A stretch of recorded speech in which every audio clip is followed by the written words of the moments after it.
For most of my life, I felt unworthy. Unworthy of sex, unworthy of attractive women, unworthy of the things that I want. This video won't be relevant for everybody because not everybody has this issue. But if you do, this video is going to be gold. I promise. All I had is a man. I want the world in my hands. I hate the beach, but I stand in California with my toes in the sand. Use the sleeves on my sweater. Let's have it. You have this feeling that you were bad, that you're not enough, that there's something wrong with you. You might tell yourself you're a loser, that you're ugly, that you're dumb, that there's something fundamentally wrong with you. When you feel this way, that it has a reason that in a lot of cases stems back to your childhood. And don't worry, we're not gonna get all shrinky about this and become like a psychiatrist.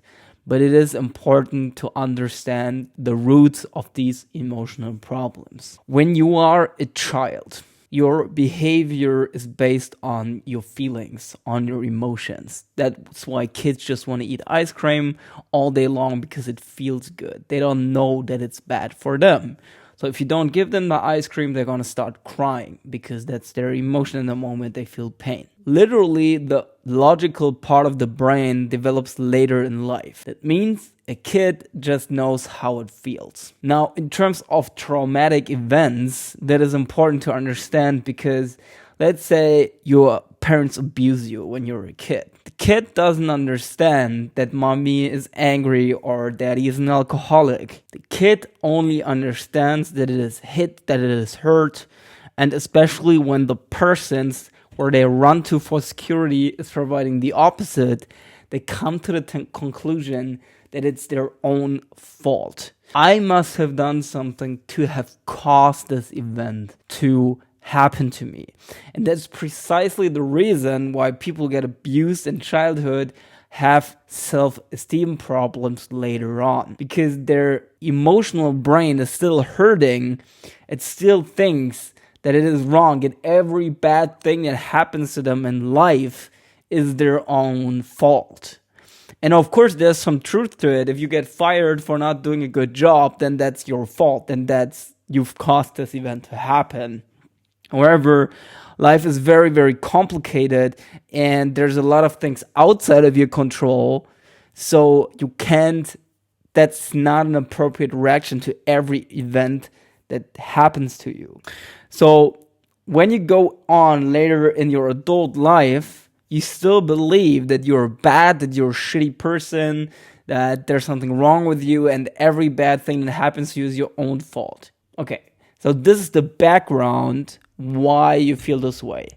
And obviously, when people like this, especially in their dating lives or when they enter relationships, they will have a hard time trusting people and they will have a hard time developing confident and healthy relationships because when you feel shitty about yourself, you either going to take it out on the other person or you're going to become needy and desperate for approval, which means tell me I'm okay, tell me I'm okay, tell me I'm okay.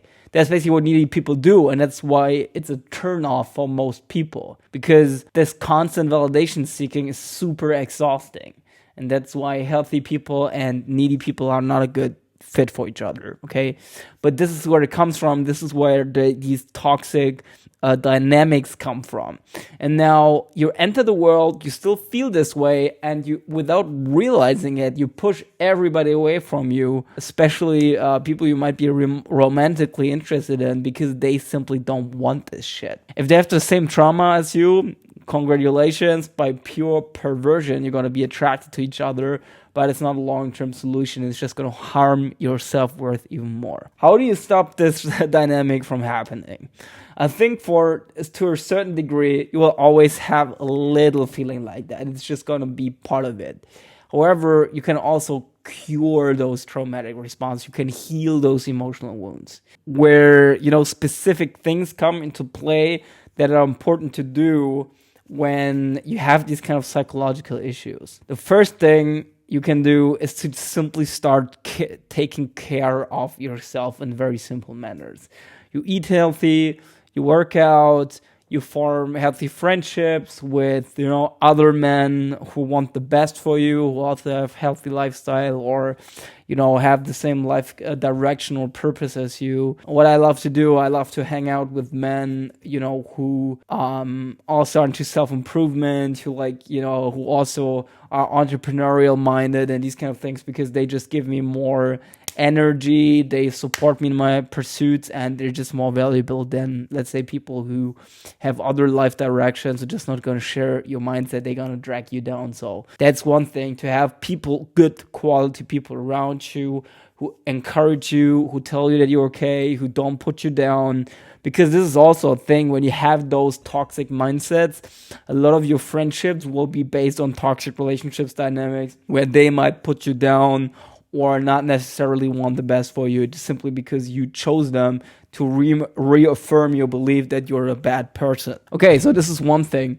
Taking care of yourself, in very simple ways, hanging out with good people, eating healthy, working out, just like getting your life in check, taking care of your finances, and all those kind of things, because then you're just gonna feel better about yourself in general. The other factor is the psychology behind it, okay? And especially when you have this constant negative feelings, a lot of times this is going to be associated to shame. Because shame is a feeling that basically tells you there's something flawed, there's something wrong with you. That's literally the definition of shame. People who have this amount of shame that we talk about, where you constantly think that you're a bad person, this is something called toxic shame, where you have so much shame about yourself for things that might not be shameful at all, that you reinforce that belief about yourself even more. And the more you hide the shame, the more you suppress it, the more you hide those feelings of inadequacy, the stronger they get. So the first one is to like to unplug something. Means that you have to let those feelings out. You have to show people around you that you feel this way. You can't hide this forever. Okay, shame is only possible to eliminate by sharing in general, but especially those feelings of inadequacy. Chances are you sit in a lot of social interactions where you hide those feelings about yourself, and that's just not going to help you. You can simply start by telling people, I feel like a loser right now. I'm embarrassed and I don't know what to say. That's a really simple form of honest communication about what's going on inside you, about what you're feeling, that can be super, super healing to your emotional wounds. And you do need non-judgmental people for this. If you share your shame or you share your feelings and you have people who tell you, no, you suck for it, then it's going to reinforce. So, there's this book from Brené Brown, which is actually a shame researcher, who said that you need 3 things to cure shame. One is you need to put it out in the open, so no secrecy, no silence. And the other thing is that you need non-judgmental people, because judgment is going to increase shame. You want to avoid telling your shame to people who judge you, because it's going to make it worse. Okay, so this is basically my little trauma healing video for these feelings of inadequacy. I hope this could help you a bit, and let me tell you this, you're okay. You're not a super shitty, chances are you're not a super shitty human being. Obviously, I don't know you, maybe you're a psychopath who's killing people, but generally speaking, I do think most people aren't bad, so the probability that you're a bad person is pretty low. And just try to be a good person, and then you also don't have much things to feel bad about if you're honest, you're hardworking, you're disciplined, then there's little things to tell yourself you feel shitty about if you do anything to become a good person. So yeah, thank you for watching this video. Do consider to subscribe to my channel if you like this kind of videos. It really helps me, obviously. Thank you so much for watching, and see you soon.